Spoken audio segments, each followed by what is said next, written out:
ruins everything. Hey, what's going on, you guys? This is Jonathan here. It's your boy JP. This is Garage Denali, and I'm back. Or am I? So, technically, I'm not really back. And again, this is another follow-up video to the status update video I did back in November, I think it was, or December. I'm still having a relatively hectic schedule, and I do want to apologize to you guys because that means I'm not able to figure out exactly when I can produce good content for you guys because taking care of all the other personal things I got to do. So right now, things are pretty hard to say the least, but nonetheless, I'm still working hard at it. I'm still, plugging away, and of course, I haven't forgotten about you guys, even though it may seem like I pushed you off to the side, but don't worry, that is not the case. I want to produce good content for you guys because I genuinely enjoy doing the channel, but again, priorities, they have to be in order of what's most important. And right now, I gotta figure out all my personal stuff first, get a consistent schedule, and then when I can see exactly the white space in my calendar that I have to dedicate just to you guys, then I'm gonna be focusing just on you guys at that point. Well, at least with the free time that I'll be having. But I just wanted to give you guys this update and not leave you hanging because I know it's been quite a bit. So with that, what's new? What's going on here? So, if you guys recall, the last video I really did on this car was on the water pump DIY, so there is that.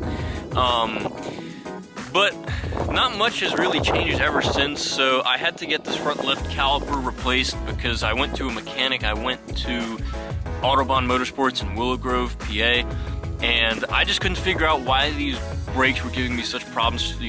I couldn't figure it out for the life of me, and ultimately they told me this caliper here is no good.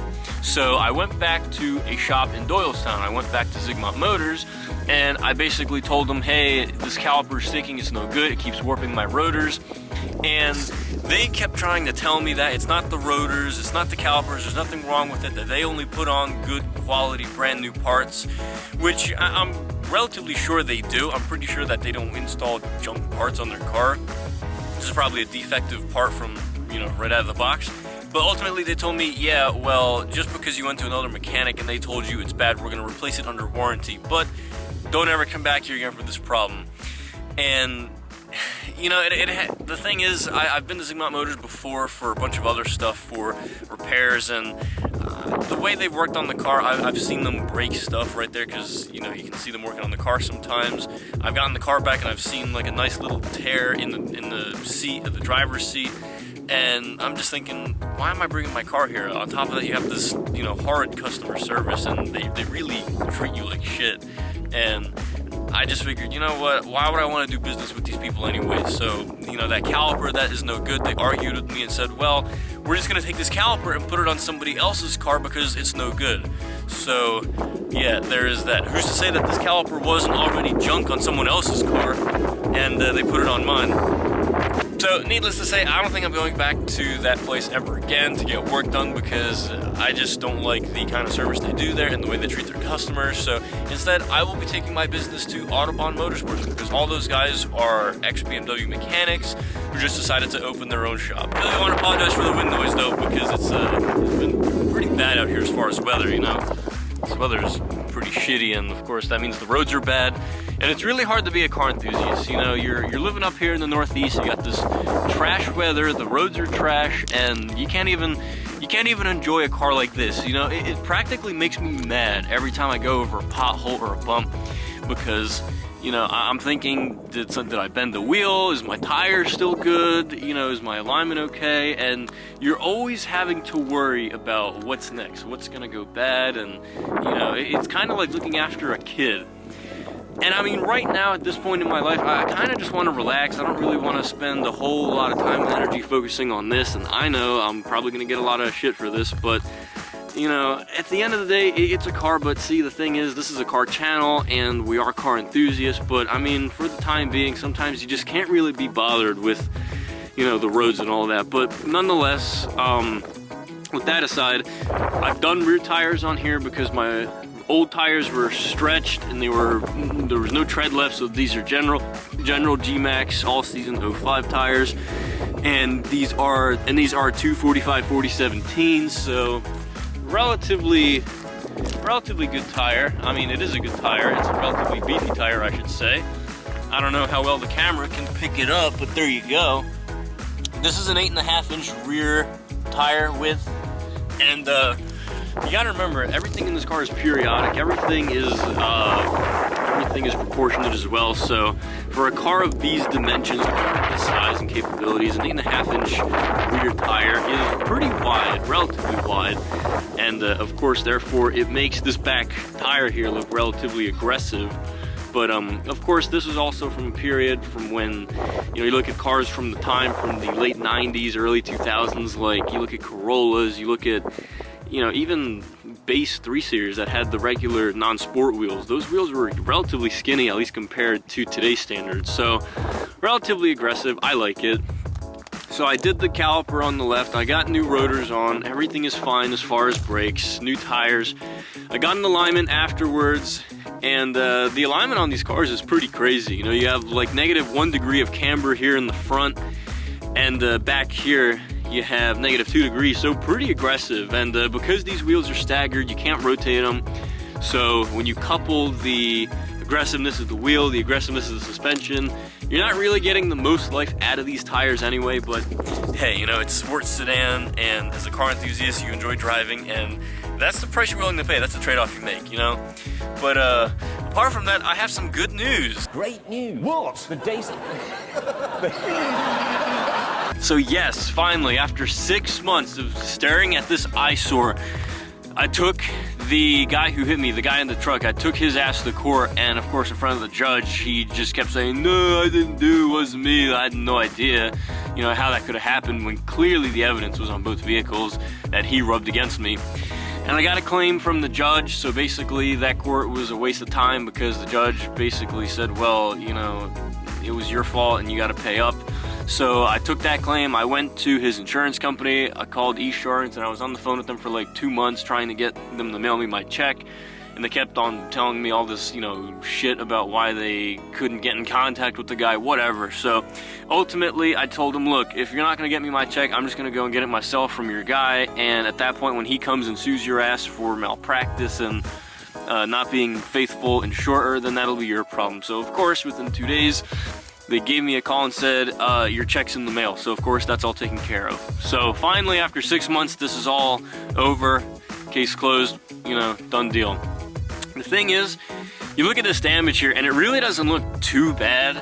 If you look at this angle here, there's a very ever so slight dent in it, but honestly, thinking about it, I might just get some touch-up paint and just kind of cover it up, because it looks like an eyesore, but it's not really that noticeable. If I was to touch it up and you stand probably about this far, you wouldn't notice it unless you actually tried to look for it. But that's what's going on with this car. So I've just been driving it, I've been busy working, I haven't really had time to do any DIYs. I mean, I guess it's a good thing that I haven't had to do any DIYs, because that means the car's, been pretty solid. But like I said, my schedule has been so hectic, and I'm still working on getting something concrete. I'm still spinning my wheels right now in the beginning, trying to get something solid so I can have a promising schedule and produce good content for you guys. But hey, that's life, it takes a little bit of effort in the beginning to get started. But you can rest assured, my hiatus is not over, unfortunately, and there's a good amount of uncertainty, but I can promise you guys it will be worth the wait. A lot of exciting stuff is coming eventually. Of course, you want to hear sooner than later, but that's just the reality, and I want to be blunt. I don't want to leave you hanging, but that's just where I stand right now.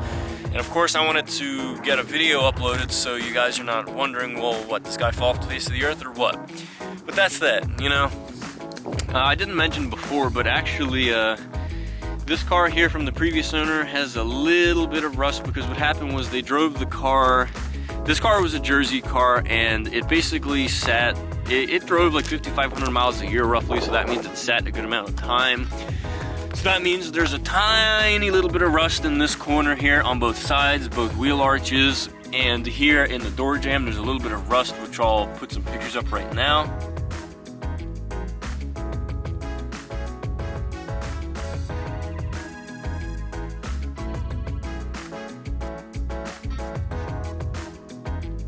And ultimately that has me thinking, should I use this as an opportunity to find the cleanest, the best E46 sedan I can look for, preferably one that's a 330i. It's a manual, it has all the options, so it has the Xenon, it has navigation, the CD player, it has the premium audio, the ZHP, so one that's a 330i with the ZHP performance package, one that's a complete rust-free car, salt-free, never seen snow ever before in its life, so basically a California car, Arizona, whatever, something like that, and just start from there, you know, just get a car that's completely the spec that I want, that's, you know, it doesn't have the problems, because basically this car was, I don't want to say cursed, but really, it was affected since I picked it up, so it wasn't really my fault that it had the rust.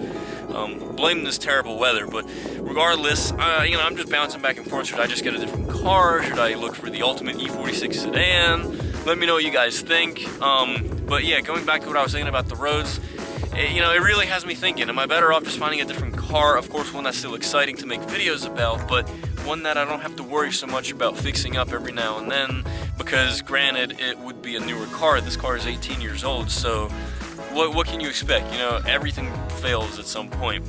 But yeah, based on where I stand right now with my personal life, there might not be another car coming to the channel, so basically all the more reason to stay tuned. But that's what I have going on with here. I've reached 60,000 miles of ownership a couple of weeks ago, so basically 60,000 miles I've had this car. Not really a big deal for some people, but for me, because I've had it for 7 years, it's a relatively big deal. I have picked it up with 71,000 miles, and now it's at 133. So even if I was to part ways with it today, I can say I got my use out of it and I've enjoyed driving it, so that is that. But yeah, basically that's where I stand with this car right now. I know I made a video stating how much money have I spent on my car as far as maintenance and mods and whatnot, and basically with all this recent work I've had to do, I've pretty much crossed the $15,000 threshold. I know, that's ridiculous, but you know what? That's kind of the path I chose, because there's maintenance, there's repairs, the aesthetics that I've done, bumpers, wheels, etc. That alone was $3 grand. You know, so I mean, I got my fair use out of it, so it's relatively good right now. There's still a couple things that need to be addressed, but it's not like the car's undrivable. But yeah, that's what I got right now for the time being. So I really want to appreciate you guys who have subscribed to me from the beginning, who have just hopped on board right now. Thank you very much for tuning in and for, you know, being part of the channel and for joining me on this journey here. And I also have an Instagram page at Garage Denali. Go ahead and check it out. If you are not following me there, please do so. But yeah, right now, unfortunately, that's all I got for you guys. So like I said, I can assure you great stuff is coming your way at some point. So with that, thank you very much for watching. Take care.